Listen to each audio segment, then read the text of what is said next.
I am to announce to the House that following bills will be taken up for consideration and passing by the Assembly today.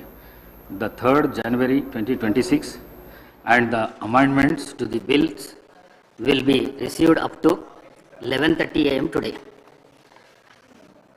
The Telangana Regulation of Appointments to Public Service and Rationalization of Staff Pattern and Pay Structure Amendment Bill 2026, LA Bill number 6 of 2026. The Telangana Regulation of Appointments to Public Services and Rationalization of Staff Pattern and Pay Structure Second Amendment Bill 2026, LA Bill number 7 of 2026. The Telangana Panchayat Raj Amendment Bill 2026, LA Bill number 8 of 2026. The Telangana Panchayat Raj Second Amendment Bill 2026, LA Bill number 9 of 2026.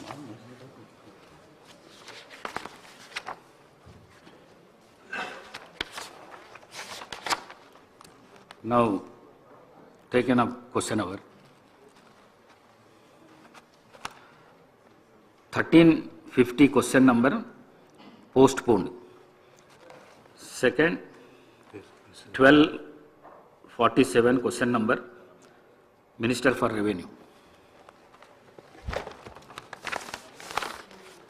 అధ్యక్ష,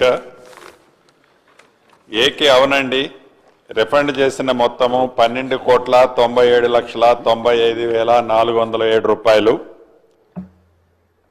చెల్లించగా మిగిలిన మొత్తము 87,60,34,327. అదే రకంగా B దానికి అనుబంధం కింద sheet ఇవ్వటం జరిగింది అధ్యక్ష. సి కింద అనుబంధ షీటు కూడా ఇవ్వటం జరిగింది అధ్యక్ష. డికి సంబంధిత జిల్లా అధికారి రిజిస్ట్రేషన్స్, అదే రకంగా ఒక 6 నెలలు దాటిన తర్వాత stamps and commissioner inspector general Telangana వారు అప్రూవ్ చేస్తారు అధ్యక్ష. ఈకి దరఖాస్తులో ప్రాసెస్లో ఉన్నాయి అధ్యక్ష. ఎఫ్ దీనికి వర్తించదు అధ్యక్ష. జీకి భూభారతి ప్రారంభించడానికి ముందు ప్రభుత్వం ఇదివరకే జారీ చేసిన ఆదేశాలు ఇంకా అమల్లో ఉన్నాయి అధ్యక్ష. శ్రీ వేముల ప్రశాంత్ రెడ్డి గారు, శ్రీ తన్నీష్ హరీష్ రావు గారు, కాలేరు వెంకటేష్ గారు. నెక్స్ట్ క్వశ్చన్ 1385 డిప్యూటీ సీఎం గారు.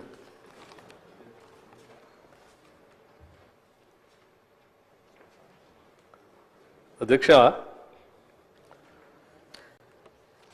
కాంగ్రెస్ ప్రభుత్వం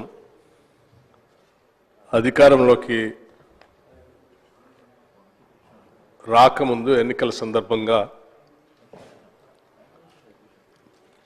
మేము అధికారంలోకి వచ్చిన తర్వాత ఈ రాష్ట్రంలో ఉన్నటువంటి నిరుపేద మధ్యతరగతి కుటుంబాలకు సంబంధించినటువంటి కుటుంబాలకి 200 యూనిట్ లోపల ఉచిత కరెంటు ఇస్తామని చెప్పినటువంటి వాగ్దానాన్ని నిజం చేస్తూ ఈ ప్రభుత్వం మహాలక్ష్మి పథకంలో భాగంగా గృహజ్యోతి పథకాన్ని పెద్ద ఎత్తున అమలు చేస్తూ ముందుకు పోతా ఉన్నాం అధ్యక్ష.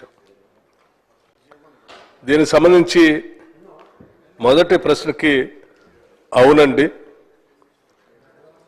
రెండో ప్రశ్నకి ఇందులో కేవలం మహిళలే కాదు అధ్యక్ష, యావత్ కుటుంబాన్ని యూనిట్గా తీసుకొని ఆ కుటుంబంలో ఉన్నటువంటి మహిళలు కుటుంబ సభ్యులు అందరికీ లబ్ధి చెందేటట్టుగా ఈ పథకాన్ని అమలు చేస్తూ ఉన్నాం అధ్యక్ష.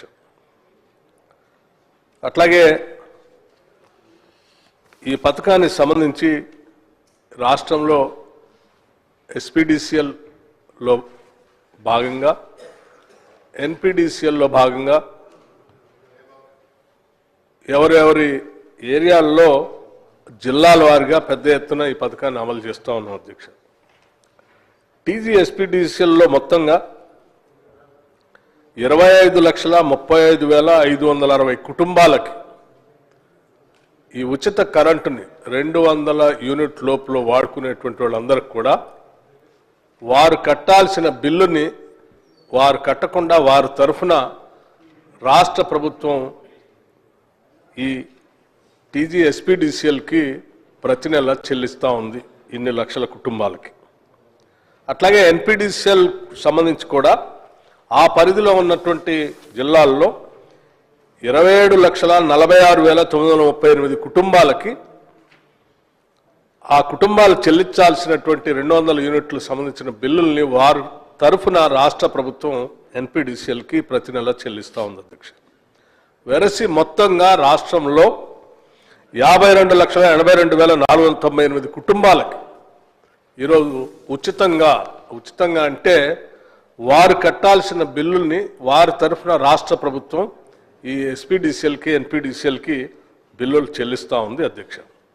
దీనికి సంబంధించి మొత్తంగా ఇప్పుడు ఈ పథకాన్ని అమల్లో తీసుకొచ్చిన దగ్గర నుంచి 2025 డిసెంబర్ వరకు రాష్ట్ర ప్రభుత్వం ఈ 200 యూనిట్లు పొందుతున్నటువంటి లబ్ధిదారుల పక్షాన రాష్ట్ర ప్రభుత్వం ఈ SPDCLకి NPDCLకి చెల్లించినటువంటి మొత్తం 3,593 కోట్ల రూపాయలని ప్రజల పక్షాన రాష్ట్ర ప్రభుత్వం వారు చెల్లించింది అధ్యక్ష.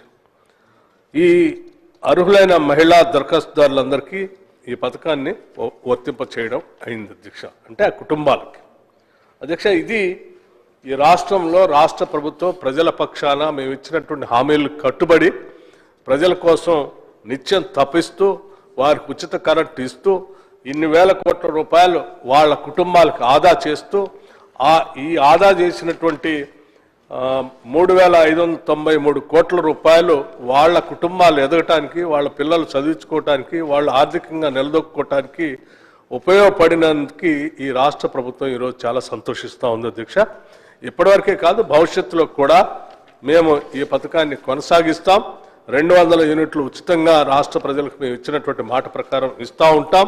ఈ రాష్ట్రంలో ఉన్నటువంటి పేద బడుగు బలహీన వర్గాలు మధ్యతరగతి కుటుంబాలకు సంబంధించినటువంటి వాళ్ళు ఆర్థికంగా నిలదొక్కుని ఎదిగి ఈ సమాజంలో ఆత్మగౌరవంతో బతకటం కోసం మా ప్రయత్నం అంతా చేస్తూనే ఉంటాం. అందులో భాగంగానే చేస్తూ ఉన్నాం అధ్యక్ష.